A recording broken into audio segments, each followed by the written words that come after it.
I'm following on this. I'm following Stiebel, Guy Stiebel, and of course everybody before him. But today he's my teacher for the Masada. I'm mostly following his opinion on that, but many others as well.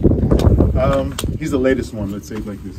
So, ladies and gentlemen, welcome to the storage rooms. Yes, one acre of Masada was dedicated to be a storage room area. Why? For preserving food, weapon, and ammunition. And the amount of food that was preserved over here, we're talking about grain, wine, oil, food that got a lot of nutrition, okay? But not only that, but also a lot of luxuries. And we're going to talk about it in a few seconds. Why we stopped over here? First of all, have a look over here. This is how Masada was first discovered. This is how Masada was first discovered. And we never touched this part. Why? Maybe some treasures are waiting over here. Yes, still waiting to be found. Because we always leave one corner untouched for future generations. Okay? The science of archaeology is a very young science. So we leave one corner for the future so they can double check our current assumptions. But here there is another meaning behind it. Why? Because here you can see the before and after, before and after. And it's a good place for us to explain about the Black Restoration line.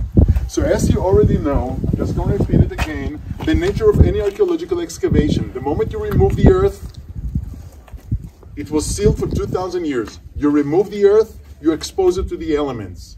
So everything will be destroyed immediately. So the moment you excavate, you must restore. So what looks to you like an ancient cement is actually a modern cement. There was a restoration work over here. The archaeologists glue it all together. Now they also wanted you to understand how tall was the walls. So they will try to place back all those stones that originally came from here, they will place them back where they belong. And for you to know the difference between what was found as it is and what they added, yes, they will make the black line from here, you see? That's what the restoration line will be. And that's what you see over there. Got it? A little bit about what we found over here.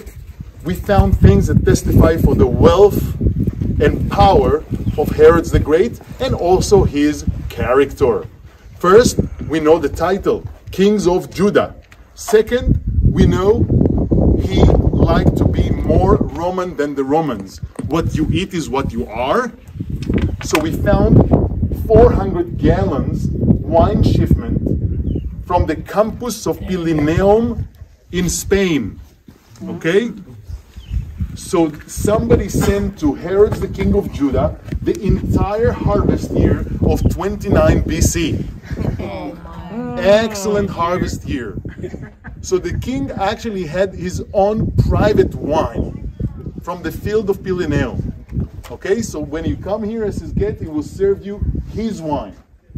Now, why it's important for us, just imagine if this is what we find here, yes, what was in Jerusalem, what was in Caesarea, what was in Herodium. This is just a small, remote fortress. Just imagine, yes, those hundreds of gallons of wine had to go all the way from Rome, yes, by the sea, probably 2 years, getting to Caesarea, from there by carts all the way to Jerusalem, all the way to Herodium, and then by another boat all the way over here, all that so the king will have the best wine ever. He loved apples. He got the best preserved apples, male kumane, preserved apples with cloth and honey that came all the way from Campaign. Yes, cloth and honey, preserved apples. The king loved apples. He had fish sauce that came all the way from Italy, special ingredient in the Roman cuisine, garum. Yes, we found the plate and the sauce on the plate. And we can tell you where the fish came from. Yes, Metzada helped us reconstruct life in the time of Jesus.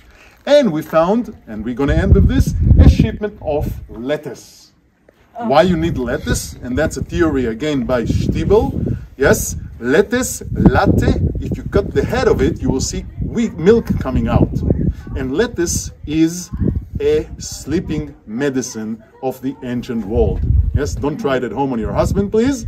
But if you take the milk of the lettuce, it will help you go to sleep. And he had a lot of lettuce over here. So what's the idea behind it? Again, this is a theory, because we know that Herod had nightmares. He murdered his 2 sons. He murdered his wife Miriam, the descendants of the Hasmoneans. Yes, and she hunted him. His wife that he murdered when she was a small girl, yes, she came to him in his dreams. So maybe that was to help the king get rid of his